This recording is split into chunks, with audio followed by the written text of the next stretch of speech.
Hi, it's Friday and time to look back at what happened at Queen's Park in Ontario politics this week. The Ontario legislature returns this coming Tuesday, right after Family Day. Premier Ford and Prime Minister Justin Trudeau were on the same page with emergency declarations as the illegal Ottawa convoy protest begins to be cleared. The vaccination certificate won't be used as of March the 1st in Ontario. Opposition parties disagree, each with different rationales. Ontario will give $500 million in loans and grants as part of a $1.8 billion investment by the private sector to decarbonize a Hamiton steel plant. And major party candidates are in place for the June 2nd Ontario election in Kingston and the Islands. Last Friday, Premier Ford declared a state of emergency in Ontario, but that did not immediately affect the illegal convoy protest in Ottawa. After consulting the provinces over the weekend, the federal government declared a state of emergency. This consultation was part of the legal requirement. Premier Ford issued a statement in support of that and told Prime Minister Justin Trudeau directly. During the week, police have moved to make arrests and to clear the illegal protest. Premier Ford announced that the proof of vaccination won't be used in Ontario after March the 1st. Unfortunately, at that announcement event, he also said, it doesn't matter if you have 1 shot or 10 shots, you can catch COVID. The problem is getting vaccinated helps you and others by drastically decreasing the chance that you get seriously sick or somebody gets seriously sick and uses up hospital resources.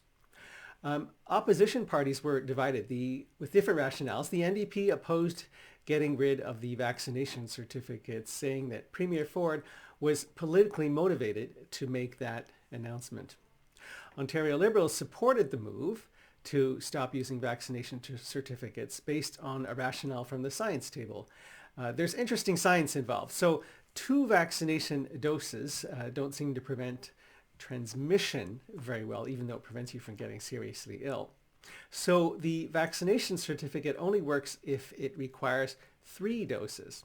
But on February the 4th, the National Advisory Committee on Immunization said that you have to wait 3 months after having COVID to get your 3rd dose. But so many people, and the science table believes maybe 4 million people in Ontario, got COVID since the Omicron variant arrived. With no testing, it's unfeasible to have them all wait 3 months and be excluded from all the places that people are going to be. It just doesn't help to exclude them. One of the Ontario Liberal Party leader, Stephen Del Duca's candidates, Dr. Nathan Stall of the Toronto St. Paul's riding, actually used to be on the science table, and Mr. Del Duca has benefited directly from his advice.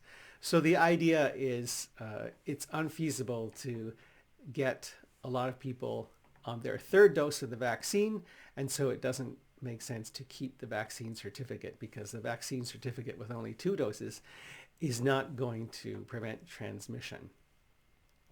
Some good climate news. The Ontario government announced $500 million in grants and loans to help ArcelorMittal upgrade a Hamiton steel plant to lower greenhouse gas emissions. It's a $1.8 billion project by this private company that will modernize steelmaking and allow it to thrive here in Ontario as we tackle the climate crisis. A little bit of chemistry here. Traditionally, you take iron ore and you heat it with coke. It's just a form of carbon or coal.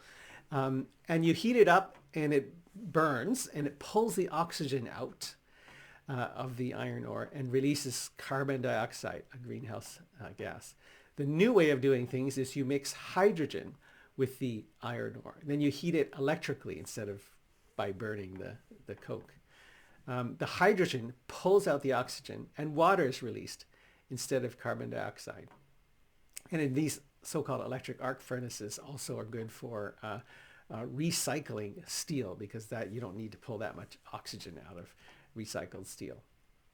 NDP leader Andrea Horwath came to Kingston to announce a housing plan. She was joined by Kingston City Councillor Mary Rita Holland, who just stepped down as president of the Ontario NDP and was acclaimed this past week as the NDP candidate in Kingston and the Islands to replace current NDP MPP Ian Arthur. So congratulations, Councillor Holland, and I look forward to a vigorous campaign. Tell me what you think in the comments below. Otherwise, join me next time as I look back at what happened at Queen's Park and Ontario politics.